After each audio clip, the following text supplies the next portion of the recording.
Harka fuunee kabajamtootaa fi jaallatamtoota daawwattoota miidiyaa Oromiyaa 11 akkam jirtu nagaa isiniin jecha gama sagantaa kiyyaatti harkaanfadha. Guyyaa har'aa keessummaa isiniif qabee dhiyaadhee jira. Keessummaan kiyya waa'ee sagantaa yaadannoo artistaa Haacaaluu Hundeessaa isteeta Minisootaa kutaa magaalaa Minneapolis keessatti raawwatamuudhaaf yookiin geggeeffamuudhaaf deemuu ilaalchisee yaada tokko yookiin ibsa isiniif kennuudhaaf asitti argamna. Kana ilaalchisee immoo gara isaatti isin tarkaanfachiisuun dura sagantaan kun Juulaay 29 31tti haala bareedaadhaan oomishamuudhaaf yookiin adeemsifamuudhaaf karoorfamee jira.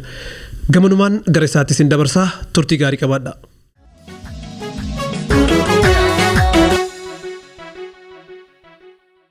Dr. Mee baga nagaan dhuftanii gara Ameerikaa Minisootaa jirtanii amma sirra deebuudhaan baga nagaan dhuftanii mee akkamii karaan akkam ture? Galatoomii Abduu Naasir karaan dheeras ture garuu bareedas ture. Dheeraa wanti ta'eef amma Covid wal qabateetiin biyya Ameerikaa seera wahii qaban Janaarii irraa jalqabeetiin seera bahee wahii seerri kuni biyyoota tokko isaan namoonni dhufanii guyyaa 14 gaafa seenan dura jiru biyya san keessa hooka jiraatan taate seenuu hin dandeettan seera jedhutu jira. So European Union United Kingdom biyya akka India China kanneen keessa hoo turte guyyaa 14 gaafa seentu kana dura biyya kana seenuu hin dandeettu. Kanaaf anis UK dha garana directly dhufuu waan hin dandeenyeef guyyaa 14 UK keessaa bahee bakka biraa ture guyyaa 15 booda as dhufee jechuudha. So karaa kana hoolaalteetiin hin jette haga tokko dheeraadha. Guyyaa dheeraa kanarra ture. Garuu ammoo sagantaa fi kaayoon ammas irratti gaggeeffamuuf deemu kuni wanta itti amanu waan ta'eef kun akka gatiitti hoolaan gatii kana kaffaluu kiyyaaf gammachuu guddaa qaba jechuudha. Imala dheeraa kana guutuu sagantaa yaadannoo Haacaaluu kanarratti argamuudhaaf fudhattan jechuudha. Absolutely, exactly. Kanuma wanti asna fide sagantaa biraa hin qabu. Jalqabumarraa haga tokko restrictioniin kun ka'uu dhabu akka danda'u ima beekaa ture haga tokko shakkii qaban ture. So itti qophaa'elleen ture garuu ammoo guutumaan guututti waan hin danda'amne yoo ta'e qofa hafa malee sagantaa kanarratti Juulaay kana dhufeetiin akka hirmaadhu ifa ture jalqabumarraayyuu. Galatoomii Dr. Akkuma nuti isin argaa jirru daawwattoonni kennallee isin argu jiranii guyyaa sadiin kana sagantaa gurguddaatu jira. Juulaay 29 mee Juulaay 29 irraa jalqabnuuti maal fa'aa qabdan? So har'a sagantaan keenya kan eegalu irbaataani. Irbaata kana irbaata galatooma jennee ni jirra. Akkuma beektu legacy contribution Haacaaluu tokko maali hoonaan jette gara tokkoon Haacaaluun jechoota yaadota furdinne qaban gabbinne qaban baay'ee nu dhiiseetiin hin deeme. Jecha haaraan uumne vocabulary haaraa hawaasa keenya keessa yookaan afaan keenya keessa hin jirre hin uumne jechuma anaafsi guyyaarraa gara guyyaatti itti fayyadamnu kana fuudheetiin hiika addaa akka qabaatu godhe. Galatooma gaafa jedheetiin inni sirbe galatoomaa jechuu jedhu kuni suddenly hiika biraa argate. Jirraa gaafa jedheetiin inni sirbe jirraan hiikaa biraa argate hiikaa siyaasawaa jechuudha. Hagana tokko jechootuma aadaa keenya keessa jiran fudhatee transform godhee haala nuti karaa adda addaatiin hojiirra akka oolchinu faayidaa akka itti baanu nuuf godheetiin hin jira jechuudha.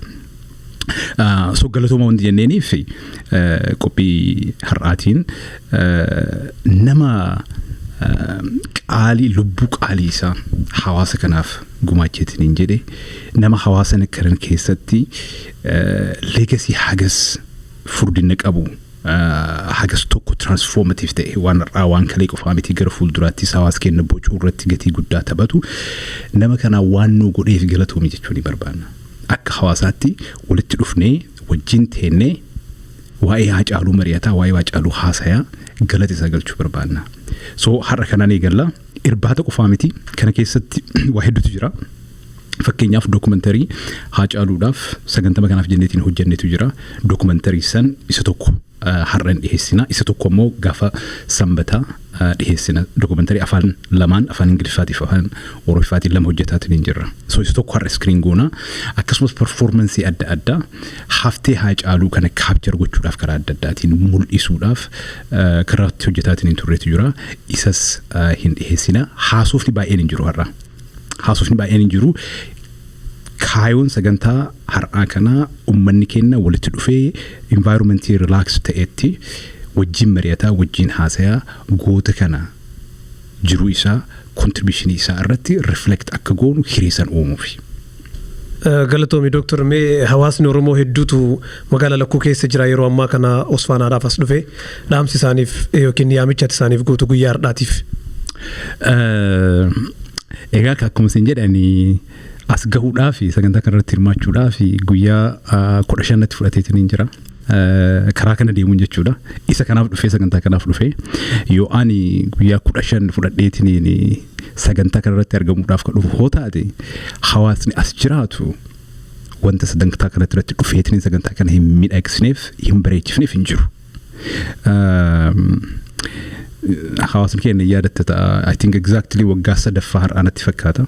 Gaafa muummichi ministeera Itoophiyaa bulchuu fi namoonni adda addaa isa wajjin dhufanii akka jiruun buqqa'eetiniin tokkochi osoo hin hafini sagantaa isaanii san attend godhanii turan.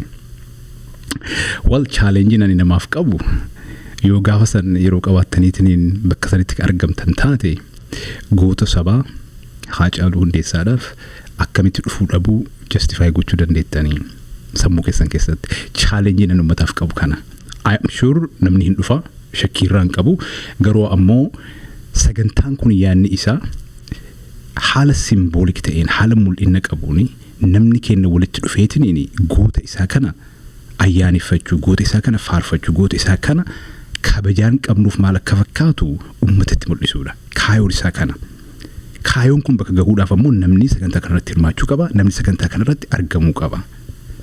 Kanaaf sagantaan kun waan namni irraa hafuu miti. Sagantaan har'a qofaa miti. Boru sagantaan jira. Iftaanis sagantaan jira. Inumayyuu sagantaan inni ijooni isa gaafa sanbataa godhamu kana gaafa Saturday jechuudha. Gaafa sanii gaafa hawaasni keenya wal gaheetiniini miira isaa yaada itti dhagaameetiniin jedhe Haacaaluun nama kam akka ta'e namni hiree argateetiniin itti ibsuudha akka gaafa sanii. Itti dhufuu dandeenya san xiqqoosiif bayaansuu danda'a wanta boriif iftaan ta'u garuu ka har'aa kuni isa jalqabaa waan ta'eef haamilee gaariidhaanis kan hooka jalqabnu taate hopefully boriif iftaan illee akkasumatti itti fufuu dandeenya jechuudha. Kanaafuu hawaasa Oromoo magaalaa kana jiru guutuun warraas dhufeeruun sa'a meeqatti koottaati irbaata nyaadhaa jettaniin? Har'a irbaanni sa'a 7 so hopefully keessummoonnis sa'a sanitti argamanii namni hundinuyyuu yeroo kabajee sa'a 7tti achitti akka nu argamu gaafanna. Galatooma mee gara Julaay 30tti adeemnuti guyyaa jimaataatti natti fakkaata. Sagantaan guyyaa san qophaa'ee jiru maal fa'aatu jira? Guyyaa boruu seminaaratu jira. Seminaara waa'ee keenya kunis sirbuma Haacaaluu irraa fudhatame waa'ee keenya taayitilii jedhu kennaneefii jirra. Seminaara kana keessatti beektonni adda addaa artistoonnis jiranii namoonni adda addaa peeparii dhiheessanii peepariin kun walumaa galatti jireenya Haacaaluu, hojii Haacaaluu, aartii Haacaaluu karaa adda addaatiin disipiliinii adda addaa keessaa ta'eetiniin kalaaluudha. Kan irratti namni keenya dhufeetiniin hirmaachuun baay'ee barbaachisaadha. Namoonni ji'a lamaan sadiin dabre kana qo'annaa godhaatiniin turanii so isa salas irratti dhiheessanii jechuudha. Irratti hojjennee waraqaa kana xiqqoo bal'ifnee gabbifnee gara fuulduraatti waggaa lama kana keessatti kitaaba wayii maxxansuu barbaanna. Waan asirratti dhiyeetu kana wannoo jennee jechuudha. So inni tokko seminaara kana namni dhufeetiin osoo hordofee baay'ee gaariidha. Galgala irratti boru konsertii jirraa jedhutu jira. Haacaaluun artistiidha. Akka artistiitti hawaasa isaa bashannansiisuu hawaasa isaa rakkoo yeroo irraa gara yerootti deemu kana laalee haala gaariidhaan haala hawaasni itti fudhatu tokkoon haala hawaasa keessa seenuu danda'u tokkoon nama kaapchar gochuu danda'u ture nama haala saniin hawaasa keenya dammaqsuu fi yeroo irraa gara yerootti maaltu deemaatiin akka jiru maal ta'atu akka jiru deebiin kennamu maal ta'u akka qabu nama kallattiidhaan kan artikuleet godhaatiin turedha as an artist jechuudha. Kanaaf aartii inni itti fayyadameetiin hawaasa keenya bocaa hawaasa keenya qaraa inni ture kana nutis artistoota walitti finnee isa kabajuu barbaanna. Karaa saniinis isa ayyaaneffachuu barbaanna. So inni suni boru galgala jechuudha. Kanas sagantaa irratti isin dubbanna namni akka nuuf dhufu gaafanna. Hopefully namni dhufeetiniini sagantaa sanis hin bareessa jedheetiniin abdii guddaa qaba. Sagantaan guyyaa boruu kun sa'aatii hagamitti eessatti raawwatama? Inni ganama convention centeritti ta'a. Sa'a 9 irratti eegalla. Haga sa'a 4 deema. Galgala irratti konsertiin jira. Konsertiin suni sa'a 8 irratti eegala. Kanaaf yerooni seminaaritti dhumuu fi yeroo konsertii xiqqoo gaappiin jidduu sanii jira. Namni wanta adda addaa godheetiniin gara galgala irratti deebi'uu hin danda'a jechuudha. Galatoomame guyyaa itti aanu guyyaa xumuraa maal faatu jira? 31 jechuun guyyaa sabtiiti yookiin sanbata xiqqaati. Maaltu jira? Absolutely. So guyyaani sagantaawwan kun dhufaniitiin wanti amma gama hojjenne kun itti goolabamu guyyaan Haacaaluun nama akkamii akka ta'e sirnaan wal bira teennee walitti haasofnu guyyaa sani. Guyyaa sanbataa san jechuudha. Saturday the 31st. So kuni memorial service dha. Namni sa'a tokkotti sharp achitti akka argamu gaafanna. Sa'a tokko sharp namni sa'a tokkotti wayita balballi cufamu hin seenne seenuu hireen argatu. Maaliif environmentii nuti uumuu barbaannullee environmentii jeequmsa bilisa ta'e kan namni itti wal dhaga'u kan namni taa'eetiniini wanta haasahamu dhaga'uu itti danda'u truly sammuun namaallee bakka sana akka jiraatu waan barbaannuuf memorii isaa sanarratti akka xiyyeeffatu waan barbaannuu fi sa'a tokkotti eegalla. Sa'a tokkotti balballee hin cufama. Sagantaan suni baay'ee hin turu. Sa'a 3 haga sa'a 4 at most jenneetiniin saganteessaatiin jirra. Inni jalqabaa keessatti ta'a. Eega keessaa baanii boodas alattis wantoonni ta'an xiqqoo hin jiranii. Garuu sagantaan walitti dhufnee Haacaaluun nama akkam akka ta'e namoonni hawaasa keenya keessa jiran haala adda addaatiin yaada isaanii itti ibsan isa sani jechuudha. Isa san irratti nuti hundiniyyuu wal ga'uu qabna, mul'achuu qabna akkuma arbaata kanatti. Yoo mul'anneetiin hin jenne goota keenya gootummaan isaa beekameetiniin gaafa ajjeefame san akka gootaatti geggeeffamuu kan qabu geggeeffama san ammoo kan dhoggatame sani nuti akka hawaasaatti biyyallee jiraachuu baannu ala kanattillee waa tokko akka gochuu dandeenyu mul'isuu qabna. Hiree san nuuf kenna jechuudha. Hiree gaafa san hawaasni keenya biyyatti dhowwatameetiin hin jedhe nuti karaa perfectii miti achin jirru guyyaan sun gaafa sanii miti still garuu isa san reproduce gochuu dandeenya. Xiiqii kana namni hubachuu qaba. Kanaaf guyyaan sagantaan guyyaa sanbataa baay'ee barbaachisaadha jechuudha. Baay'ee murteessaadha. Galatoomaa Dr. Mee dhaamsi xumuraa isin hawaasa Oromootiif dhaamachuu barbaadda yoo jiraatu carraas ni kenna. Galatoomi. Sagantaan kun wayita eegallu ji'a 4-5 dura. Sheepiin isaa maal akka fakkaatu baay'ee ifaan turre. Garuu yeroo irraa gara yerootti namoonni baay'een karaa baay'eedhaan irratti hojjetaatiin turanii dhufneetiin bakka kana geenneetiin jirra.